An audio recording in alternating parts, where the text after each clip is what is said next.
नमस्कार साथियों, जय हिंद। मैं टीआर नायक आप सभी का एक बार फिर से हमारे अपने यूट्यूब चैनल स्टडी विद फौजी फैमिली पर आप सभी का तहे दिल से हार्दिक स्वागत करता हूं, हार्दिक अभिनंदन करता हूं।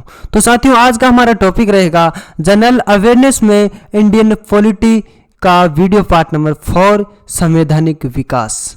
तो चलिए स्टार्ट करते हैं आज के इस टॉपिक का पहला प्रश्न। तो ये रहा आपकी स्क्रीन पे। प्रश्न इस प्रकार है कि केंद्र में कौन सा एक्ट है जो कि द्विसदनीय विधायिका लाया था। तो साथियों, इस प्रश्न का सही जवाब आपको इन दिए गए 4 ऑप्शन में से चुनकर बताना होगा। ऑप्शन है 1961 का एक्ट, ऑप्शन बी 1917 एक्ट और ऑप्शन सी में है 1919 एक्ट, लास्ट ऑप्शन है 1915 एक्ट। साथियों, इस प्रश्न का सही जवाब होगा ऑप्शन सी 1919 का एक्ट। यानी 1919 के भारत सरकार अधिनियम द्वारा केंद्र में द्विसदनीय विधान पालिका की स्थापना की गई थी और ऊपरी सदन राज्य परिषद कहलाता था, जिसका कार्यकाल जो कि 5 वर्ष का था और उसके 60 सदस्यों में से 34 है जो कि निर्वाचित तथा 26 है जो कि मनोनीत होते थे। और निचला सदन केंद्रीय विधानसभा कहलाता था, जिसका कार्यकाल 3 वर्ष के लिए होता था और उसके 144 सदस्यों में से 104 तो थे निर्वाचित तथा 40 है जो कि मनोनीत होते थे। तो साथियों, आशा करता हूं इस प्रकार आपको प्रश्न समझ में आ रहे होंगे। अगला प्रश्न देखते हैं हमारा, ये रहा आपकी स्क्रीन पे। प्रश्न है कि संविधान सभा के चुने हुए स्थायी अध्यक्ष कौन थे। तो साथियों, इस प्रश्न का सही जवाब आपको इन दिए गए 4 ऑप्शन में से चुनकर बताना होगा। पहला ऑप्शन है doctor BR Ambedkar, option B doctor Sachchidanand Sinha, option C है doctor Rajendra Prasad, last option है S राधाकृष्णन। साथियों, इस प्रश्न का सही जवाब होगा option C doctor Rajendra Prasad. यानी 9 दिसंबर 1946 को संविधान सभा की जो प्रथम बैठक हुई थी, जिसकी अस्थायी अध्यक्षता डॉक्टर सच्चिदानंद सिन्हा ने किया था और 11 दिसंबर 1946 को संविधान सभा ने डॉक्टर राजेंद्र प्रसाद को स्थायी अध्यक्ष के रूप में निर्वाचित कर दिया था। अगला प्रश्न है हमारा, संविधान सभा के सम्मुख संविधान की प्रस्तावना का प्रस्ताव किसने रखा था। साथियों, इस प्रश्न का राइट आंसर आपको इन दिए गए 4 ऑप्शन में से चुन के बताना होगा।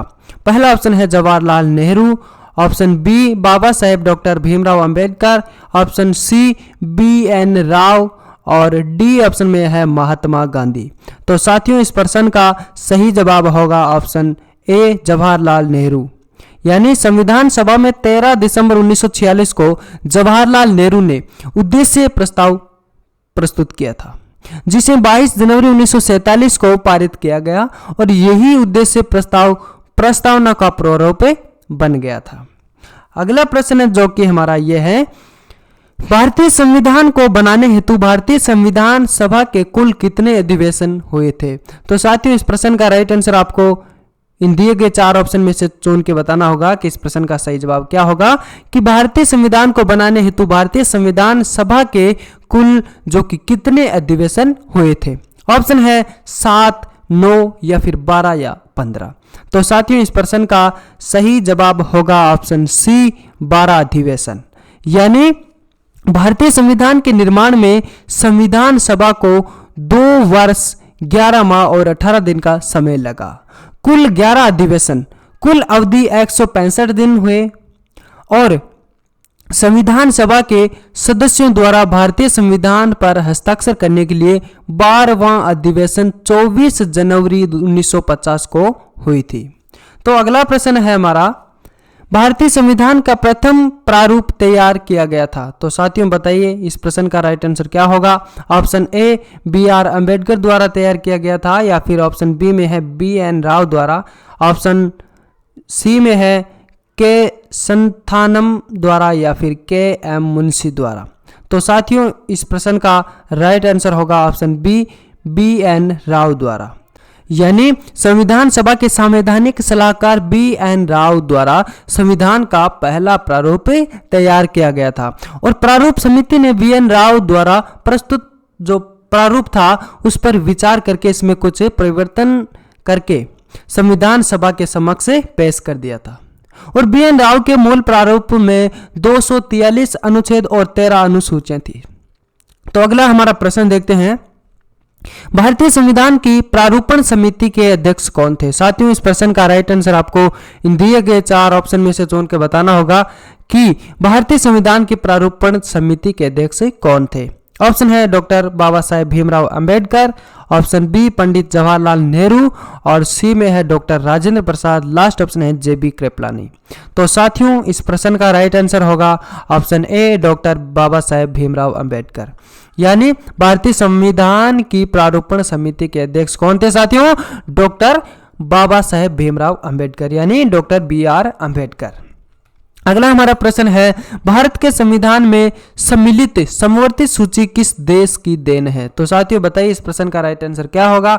ऑप्शन है हमारा सोवियत संघ, ऑप्शन बी है ऑस्ट्रेलिया, सी में है इटली और लास्ट ऑप्शन है कनाडा। तो साथियों इस प्रश्न का सही जवाब होगा ऑप्शन ए बी ऑस्ट्रेलिया। यानी भारत के संविधान में समवर्ती सूची को ऑस्ट्रेलिया के संविधान से लिया गया है। तो साथियों कहां से लिए गए हैं, यानी भारत के संविधान में समवर्ती सूची को ऑस्ट्रेलिया के संविधान से लिए गए और इस सूची में ऐसे विषय शामिल है जिन पर केंद्र एवं राज्य दोनों को कानून बनाने का पूरा अधिकार है, लेकिन टकराव की स्थिति में केंद्र द्वारा निर्मित कानून ही मान्य होता है। ऐसे भारतीय संविधान की 7वीं अनुसूची में शामिल किया गया है। अगला प्रश्न जो इस प्रकार है, इनमें से कौन संविधान सभा की प्रारूपण समिति का सदस्य नहीं था। तो साथियों इस प्रश्न का राइट आंसर बताइए क्या होगा। ऑप्शन है NG Iyengar, option B KM Munshi, C में है BN राव और लास्ट ऑप्शन है मोहम्मद सादुल्ला है। तो साथियों इस प्रश्न का राइट आंसर होगा ऑप्शन सी BN राव। यानी संविधान सभा की जो प्रारूप समिति के अध्यक्ष डॉक्टर बाबा साहेब भीमराव अंबेडकर थे, इसके अतिरिक्त 6 सदस्य थे जो निम्न है NG अयंगार और BL मिश्रा, KM मुंशी, कृष्ण स्वामी अय्यर और सैयद मोहम्मद सादुल्ला है तथा DP खेतान और बाद में मिश्रा के स्थान पर माधव राज तथा खेतान के स्थान पर कृष्णाचारी सदस्य बने थे। तो साथियों अगला प्रश्न देखते हैं यार आपकी स्क्रीन पे कि डॉक्टर बाबा साहेब भीमराव अंबेडकर ने संविधान का हृदय और आत्मा किसे कहा गया था। तो साथियों इस प्रश्न का राइट आंसर इन दिए गए 4 ऑप्शन में से चुनकर आपको बताना होगा। ऑप्शन है समानता का अधिकार, ऑप्शन बी शोषण के विरुद्ध अधिकार, ऑप्शन सी संवैधानिक उपचारों का अधिकार, ऑप्शन डी धर्म की स्वतंत्रता का अधिकार। तो साथियों इस प्रश्न का राइट आंसर होगा ऑप्शन सी संवैधानिक उपचारों का अधिकार। यानी डॉक्टर भीमराव अंबेडकर ने संवैधानिक उपचारों का अधिकार अनुच्छेद 32 को संविधान का हृदय और आत्मा कहा था। अगला प्रश्न, राज्यसभा के संगठन में प्रतिभा, अनुभव एवं सेवा को प्रतिनिधित्व देने में भारतीय संविधान निर्माता निम्नलिखित उदाहरण से प्रभावित हुए थे। ऑप्शन है आयरिश गणतंत्र, option B Canada, option C संयुक्त राज्य अमेरिका, ऑप्शन लास्ट हमारा डी में है ऑस्ट्रेलिया। तो इस प्रश्न का सही जवाब होगा दोस्तों ऑप्शन ए आयरिश गणतंत्र। यानी राज्यसभा के गठन में प्रतिभा, अनुभव एवं सेवा को प्रतिनिधित्व देने में भारतीय संविधान निर्माता आयरिश यानी आयरलैंड गणतंत्र से प्रभावित हुए थे। इसका वर्णन भारतीय संविधान के भाग 5 के अनुच्छेद 80(3) में किया जाता है। अगला हमारा प्रश्न है, भारत में द्वैध शासन सर्वप्रथम निम्नलिखित में से किसके अधीन आरंभ किया गया। ऑप्शन है मार्ले मिंटो सुधार, ऑप्शन बी चेम्सफोर्ड सुधार और सी में है साइमन आयोग योजना। लास्ट हमारा ऑप्शन है भारत सरकार अधिनियम 1935। तो साथियों इस प्रश्न का राइट आंसर होगा ऑप्शन बी चेम्सफोर्ड सुधार। यानी द्वैध शासन पद्धति संवैधानिक व्यवस्था का एक रूप थी और वैध शासन का सिद्धांत सबसे पहले अंग्रेज लियोनेल कर्टिस ने प्रतिपादित किया था, जो कि बहुत दिनों तक राउंड टेबल का संपादक रहा। बाद में यह सिद्धांत 1919 ईस्वी के भारतीय शासन विधान में लागू किया गया था, जिसके अनुसार प्रांतों में द्वैध शासन स्थापित हुआ था। तो साथियों आज का हमारा ये वीडियो आपको कैसा लगा, इसकी राय आप कमेंट बॉक्स के अंदर अवश्य दें। अगर वीडियो आपको अच्छा लगा हो तो इस वीडियो को आप लाइक जरूर करें, शेयर करें और हमारे अपने यूट्यूब चैनल स्टडी विद फौजी फैमिली को आप सब्सक्राइब जरूर करें। मिलते हैं एक अगले नए वीडियो के साथ। तब तक के लिए ब्रेक लेता हूँ। जय हिंद, जय भारत।